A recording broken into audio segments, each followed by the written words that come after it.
Radioclick, a Europa que enamora.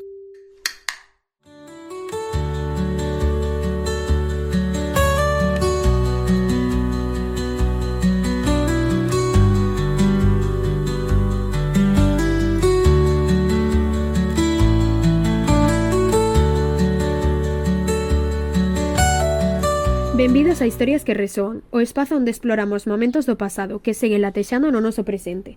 Eu son Antía. E eu son Eva. Hoxe viaxamos a Irlanda, a mediados do século XIX, a través do dor, amor e unha canción.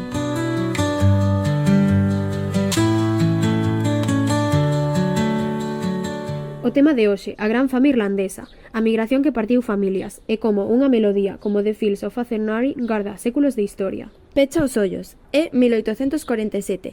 Irlanda está ao bordo do colapso. A pataca, alimento básico de millóns de persoas, foi destruída pola praga. A fame non é só unha sombra, é unha realidade. Pero máis aló das estadísticas e cifras, hai historias humanas, como a de Michael, un novo pai que rouba comida para alimentar a súa familia e é deportado a Australia. Esa é a historia que canta The Fields of Athenry.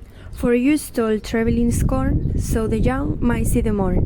Esas palabras non son só letra, son testemunho de miles de persoas. A canción, escrita nos anos 70, revive un trauma nacional que marcou xeracións. E non só marcou os que quedaron, máis de 2 millóns de irlandeses emigraron. Moitos chegaron a América en barcos, outros a Canadá, Australia. E aínda que fuxían da fame, non escapaban da dor. Deixaban atrás campos como os de Athenry, amores, terras, linguas. Esa perda quedou tatuada nas súas cancións, na súa identidade. Escoitar The Fields of Athenry hoxe é escoitar a esas persoas.